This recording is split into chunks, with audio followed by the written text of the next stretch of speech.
আজকের এই ভিডিওর মূল আলোচনা হচ্ছে গুচ্ছ ভর্তি পরীক্ষা 24-এর তৃতীয় মেরিট লিস্ট রেজাল্ট কবে দিবে।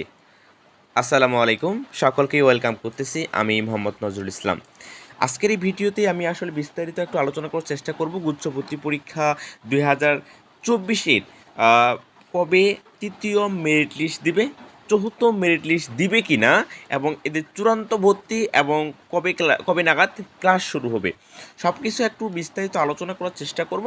এই বিস্তারিত আলোচনা করার পর ভাই তোমরা নিজেরাই বুঝতে পারবা কবে নাগাদ আমরা আসলে মূল কার্যক্রমে যেতে পারবো।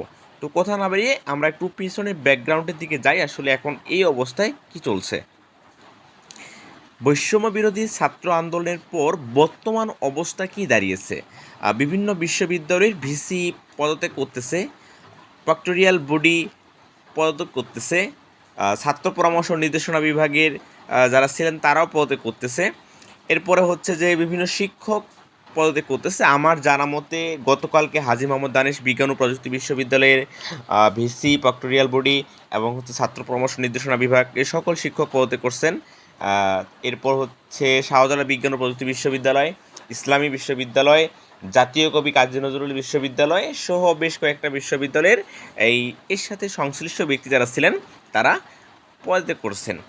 এখন এই পদত্যাগ করার পিছনে ক্যাম্পাসে এখনও ফুল কার্যক্রম শুরু হয়নি। আচ্ছা, এর মধ্যে আরও কিছু কাজ চলতেছে, যেটা হচ্ছে রাজনৈতিক মুক্ত ক্যাম্পাস। এটা সকল শিক্ষার্থীদের চাওয়া। সো তারা এই কাজটা শেষ না হওয়া পর্যন্ত কিন্তু একাডেমিক কার্যক্রমটা খুব ভালোভাবে চলবে না। এরপরে ছাত্রদের আরেকটি চাওয়া হচ্ছে, সেটা হচ্ছে ছাত্র সংসদ চালু। এই কাজগুলো নিয়ে এখন স্টুডেন্টরা কাজ করতেছে।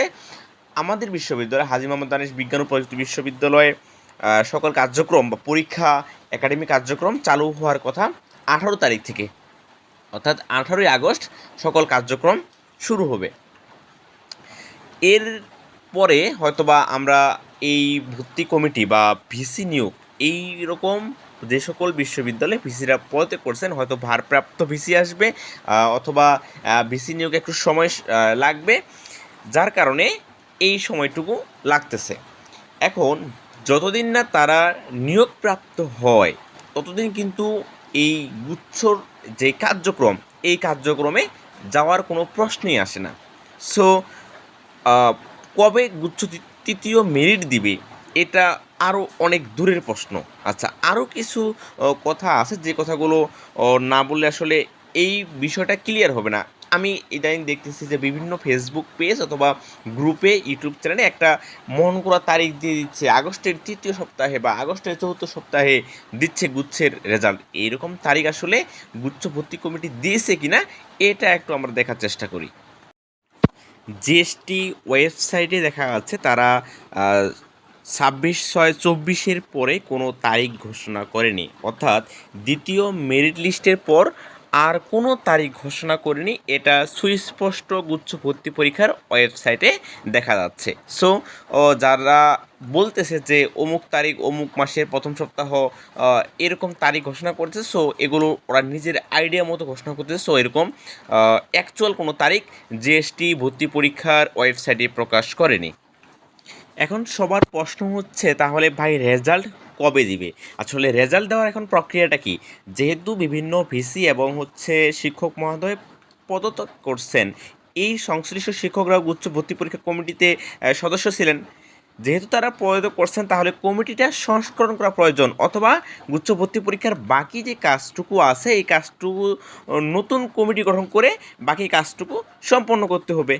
সো কমিটি সংস্করণ করতে হবে, অথবা গুচ্ছ ভর্তি পরীক্ষার বাকি কাজটু শেষ করতে নতুন কমিটি প্রদান করতে হবে।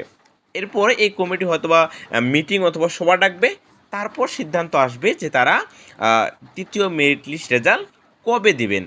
আচ্ছা, এর মধ্যে একটি কাজ এখনও বাকি আছে, সেটা হচ্ছে গুচ্ছ ভর্তি পরীক্ষার কোঠাদের যে সাক্ষাৎকার ছিল, যে ভাইবা ছিল, সেটা এখনও বাকি আছে। সেটার তারিখও দিয়ে দিয়েছিল, কিন্তু শিক্ষকদের যে পেনশনপত্র স্কিমের যে আন্দোলন ছিল, ওই আন্দোলন থাকার কারণে ওই গুচ্ছ ভর্তি পরীক্ষার কোঠার যে সাক্ষাৎকার সেটি নেওয়া হয়নি। এর মধ্যে ওই সাক্ষাৎকারটি নেওয়া হবে। এরপর চতুর্থ মেরিট লিস্ট, যৌথ মেরিট লিস্ট যদি কোনো কোনো বিশ্ববিদ্যালয়ে দিয়ে থাকে সেক্ষেত্রেও খুব কম সংখ্যক ওয়েটিং নিবে, কারণ এটা সবারই জানা যে এবার উচ্চভর্তি পরীক্ষায় সবচেয়ে কম ওয়েটিং টানছে। আমি আমার অভিজ্ঞতার আলোকে দেখি যে গত 2 বছরে আমাদের স্ট্যাটিস্টিক্স ডিপার্টমেন্টে পোলাপান শেষের দিকে এসে ভর্তি হয় বা গণ বিজ্ঞপ্তিতে ভর্তি হয়, কিন্তু এবার ওই ডিপার্টমেন্টেও পোলাপান আগেই ভর্তি হয়ে গেছে। সো মেরিট লিস্টে ওয়েটিং খুব কম যাবে, যারা মেরিট লিস্টের 1, 2, 3 বা 4, 5-এর মধ্যে আছে তারাই হয়তো বা সুযোগ পাবে। মেরিট লিস্টে গণহারে গত বছরের ন্যায় অনেক দূরে যাবে এটা আশঙ্কা করার এবার কোনো অন্তত সুযোগ নাই। আচ্ছা, এই চতুর্থ মেরিট লিস্ট এর সাপেক্ষে দিবে, অর্থাৎ সিট ফাঁকা সাপেক্ষে চতুর্থ মেরিট লিস্ট দিবে, তারপর হয়তোবা ক্লাস শুরু করবে। এখন যেহেতু গুচ্ছভর্তি পরীক্ষার ওয়েবসাইটে কোনো নির্দিষ্ট তারিখ ঘোষণা করেনি, আমি যদি ভাই তোমাদেরকে জিজ্ঞাসা করি তাহলে ক্লাস শুরু কবে হতে পারে, এখন এতটুকু ক্লিয়ার যে এই কাজগুলো শেষ না হলে ক্লাস শুরু হওয়ার বা ভর্তি প্রক্রিয়া বাকি কাজ শুরু করার কোনো সম্ভাবনা নেই। প্রথমত ক্যাম্পাস খুলে ছাত্র রাজনীতি মুক্ত করা এবং ভারপ্রাপ্ত ভিসি হোক প্রক্টোরিয়াল বডি এগুলো নিয়োগ করার পর তারা আসলে গুচ্ছ ভর্তি পরীক্ষার দিকে ফোকাস করবে। তবে একটা আশার বিষয় এটা, যদি প্রত্যয় স্কিম বাতিল না হতো তবে শিক্ষকরা আবার আন্দোলন করতো, এটা আরও পিছা যেত, কিন্তু এটা হচ্ছে না। শিক্ষকের যেই স্কিম প্রত্যয় স্কিম এটা হতে বাতিল হয়ে গেছে এবং তারা সকল কার্যক্রমে ফিরে আসছে। সো এটা একটা হচ্ছে যে অন্তত ছোটো সুখর বিষয়। আমি আশা করি যে এটা যদি আগস্টের শেষের দিকে সকল কার্যক্রম শেষ হয়ে যায়, তারা আগস্টের শেষ সপ্তাহে বা হচ্ছে একদম 29-30 তারিখে হয়তো বা এই তৃতীয় মেরিট লিস্টটা দিবে এবং আগস্টের দ্বিতীয় সপ্তাহের মধ্যে সকল ভর্তি কার্যক্রম শেষ করে তখন উচ্চ ভর্তি পরীক্ষার কমিটি বলবে যে সকল বিশ্ববিদ্যালয় তাদের নিজস্ব সুবিধা অনুযায়ী তারা ক্লাস শুরু করতে পারে। এরকম 7 দিন 8 দিন কম বেশে সকল বিশ্ববিদ্যালয়ের ক্লাস শুরু হবে। আশা করি এই তৃতীয় মেরিট লিস্ট রেজাল্ট নিয়ে সকলের যে কনফিউশন ছিল এটা দূর হয়ে গেছে। আর নতুন আপডেট পেলে আমরা অবশ্যই জানাবো। আজকের মতো এখানে শেষ করছি। ধন্যবাদ সবাইকে।